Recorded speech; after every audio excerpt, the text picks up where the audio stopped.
Hi everyone, welcome to our little chat session. We're excited to share some delicious stories and cooking tips with you all today. So grab a seat and let's get started.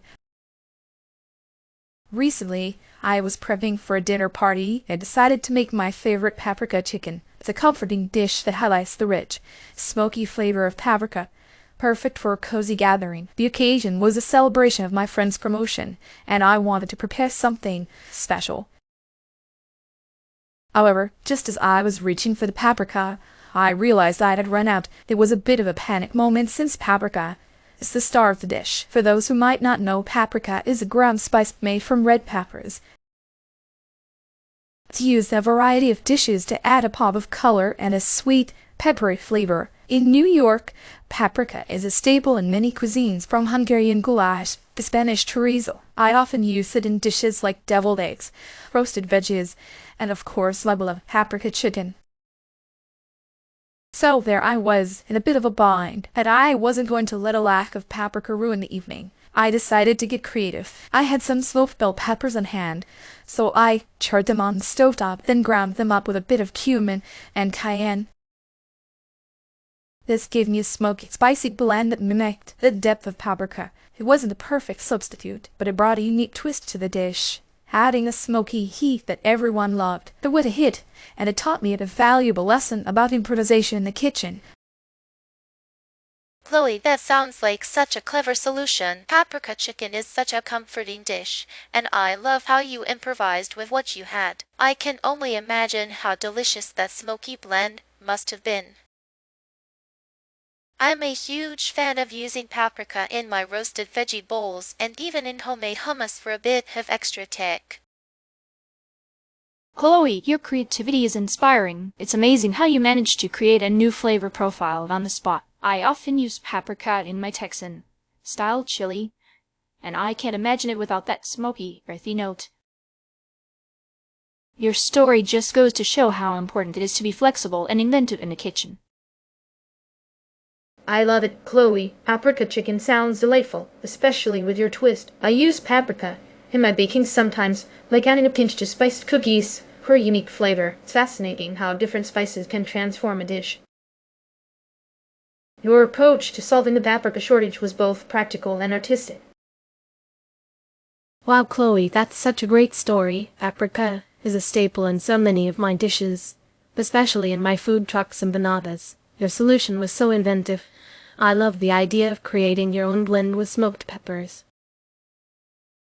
It adds a personal touch that makes the dish even more special. I totally agree with you, Chloe. When buying paprika, I always look for freshness. It's crucial because spices lose their potency over time. I usually buy paprika in small quantities and from trusted local suppliers. In California, we're lucky to have access to fresh spices all year round, so I make sure to check the packaging date. Freshness ensures that the paprika's flavor is vibrant and robust, perfect for enhancing my garden fresh veggies. Absolutely, Sarah. Freshness is key, but I also prioritize the paprika's origin. Paprika from different regions can have unique flavors. In Washington, we often see Hungarian and Spanish varieties. I find that knowing the origin helps in choosing the right paprika for specific dishes, like using Hungarian paprika for stews. It's all about the nuanced flavor profiles that different origins bring to the table. Those are great points, Emily. I also considered the texture when buying paprika. The finer the grind, the more evenly it blends into dishes. In Texas, we love our barbecue, and a smooth, fine paprika is perfect for rubs. It's something I'd always test by rubbing a pinch between my fingers. A fine texture means it'll integrate well without clumping. It's a small detail, but it makes a big difference.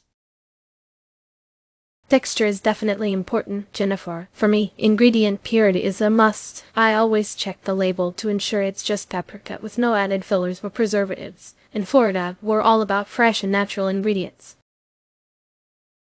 Pure paprika delivers a clean, true flavor that's essential for dishes like my shrimp tacos. It's worth spending a bit more to get a product that's all natural and unadulterated. Great thoughts, everyone. Another factor I consider is the packaging. Paprika should be stored in an airtight, light-resistant container. I've learned this the hard way. Poor packaging can lead to loss of flavor and color. In New York, where humidity can be a challenge, proper storage is crucial to maintain the spice's quality. A well-sealed container keeps it fresh and aromatic, ready to elevate any dish. When it comes to alternatives, I often reach for chili powder. In California, chili peppers are abundant, and the flavor is similar but with a bit more heat. It's a great substitute in a pinch, especially in Mexican-inspired dishes.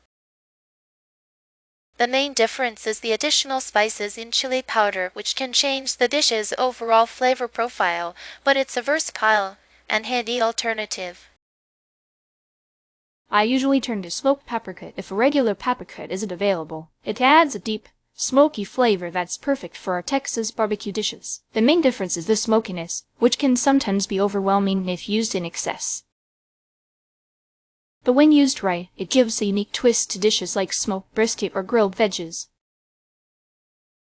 In Washington, I like using sweet paprika as an alternative. It's milder and less spicy, making it ideal for baking or milder dishes. The key difference is the sweetness and lower heat, which makes it suitable for dishes that need a subtle paprika flavor without overpowering the other ingredients.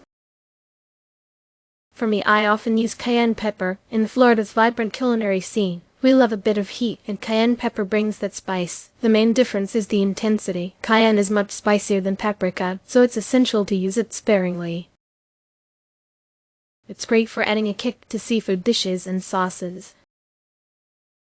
I agree with all of you. Another great alternative is ancho chili powder. It has a rich, slightly sweet flavor with a mild heat, which makes it a good stand-in for paprika. The main difference is that it's a bit more earthy and fruity, perfect for dishes like mole or chili. It's a wonderful way to add depth without overpowering the dish.